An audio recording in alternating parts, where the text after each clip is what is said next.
Welcome to Her Remarkable History. Remember, to support our channel, please subscribe. The wife of the king that never became queen. George IV is remembered for being a king who became the regent, as his father George III was considered insane and was deemed unfit to rule. George IV reigned as the king for just over 10 years, but was the regent for 9 before this. But he is remembered for being an extravagant king who commissioned the building of new stylish architecture, and he also ordered the remodelling of Buckingham Palace as well as Windsor Castle. He was considered the first gentleman of England. However, he had a poor relationship with his wife, Caroline of Brunswick, and his treatment of his wife led many across Britain to turn their backs on George. But this is not a video on the king's wife and the queen, but it is instead a woman who George IV married in secret out of love. However, he was torn away from this relationship and the marriage was declared invalid. Maria Fitzherbert was a long-time companion of George when he was the Prince of Wales, and she secretly was contracted to marry George IV. However, his father then banned the marriage and dissolved it, ordering his son to marry someone more suitable. But what is the story of the crazy life of Maria Fitzherbert? Maria Fitzherbert was born on the 26th of July 1756 inside of Tong Castle in Shropshire, and at the age of 18 she married a man 16 years older than her. This man, Edward Weld, was a rich Catholic widower, and he also owned Lulworth Castle in the south of Dorset. However, just 3 months after marrying Maria, Edward Weld fell off of his horse and he died. And he did not have time to sign his new will, and because of this his estate went to his younger brother. Maria Fitzherbert was left destitute and poor, and she was given no financial support from the Weld family, and she was also forced to marry as soon as she could again. But in 1778 she married again, this time to Thomas Fitzherbert of Staffordshire, who was at the time 10 years older than her.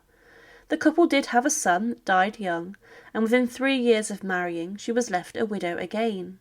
But she was then given an annual allowance of £1,000, which would today see her pack up a 6-figure salary, and she also was given a townhouse in Park Street in Mayfair. But at the time, Maria then became known in high society in London, and in 1784 she was then introduced to George, the Prince of Wales, who was 6 years younger than her. But George the heir then became obsessed and infatuated with her, and he would try to secure Maria's hand in marriage. She in secret agreed to marry, but the pair knew this was against the law of the land, and on the 15th of December 1785 they married in the drawing room of her house in Park Street. Her uncle and brother were witnesses, but the ceremony was performed by one of the prince's priests, Reverend Robert Burt, who was in huge debt. The prince even released him from the debtor's prison to get him to perform the ceremony, paying off the debts. But the marriage between the heir and Maria Fitzherbert was not valid, as the pair did not have prior approval from King George III and the Privy Council.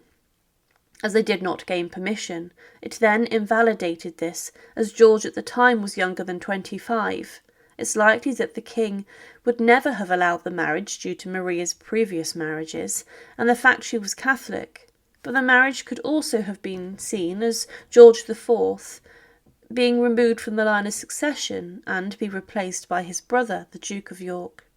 However, on the 23rd of June 1794, Maria was told by letter that her relationship with George the Prince was over, and George told his younger brother that the pair parted amicably. But then George was arranged to marry his first cousin, Duchess Caroline of Brunswick. George III saw this as the only way out, as it's believed that the Prince of Wales and future George IV had amassed a debt which today would be around £75 million. Caroline and the Prince married on the 8th of April 1795, and then she gave birth to a daughter. But the Prince of Wales wrote his last will and testament, and in this he made a shocking revelation. He left all of his worldly property to Maria Fitzherbert, who he still regarded as his wife, and the wife of his heart and soul. But Maria could not admit that she was the wife of George, that things would change massively when he became king. George had, during this time, separated from his wife Caroline, and he also was bored with his mistress, the Countess of Jersey. But during the first few years of his reign, he turned against Maria Fitzherbert, and whenever he mentioned her name it was scornful, and he said it in disgust. He claimed that the union was an artificial marriage just to satisfy her, that it was no marriage, for there could be none without a licence or written document. Fitzherbert, however, was in possession of documents that said otherwise, and she then asked for payment from the king, and she threatened to go public with the marriage papers if she was not given money, in a sense bribing the king. But in the June of 1830, King George IV was dying, and he was suffering, and she wrote to him telling him to get well soon, and he placed this letter under his pillow. But Maria did not know that the king was dying, and she was greatly upset that George did not reply to her. But before he passed away, George IV asked to be buried with Maria's eye mixture around his neck, and he was buried with this, showing his true love for her. Now, after George IV's death, it was found out that the king had kept every one of Maria's letters, and the government and new king made steps to destroy them. Maria confronted King William IV about the marriage and showed him the marriage documents, and the new king begged her to accept the title of Duchess. But Maria wanted permission to wear widow's clothes and to dress her servants in royal livery. Of course, these documents may have validated the marriage, and they could have altered the line of succession heavily, but some historians have claimed that Maria may have had 1 or 2 children with the future king. It was said that in 1833, following the king's death, one of the executors of the will asked Maria to sign a declaration saying, "I, Maria Fitzherbert, testify that my union with George, the Prince of Wales, was without issue." Edward VII, the great-nephew of King George IV, later granted permission for Maria's vault to be opened.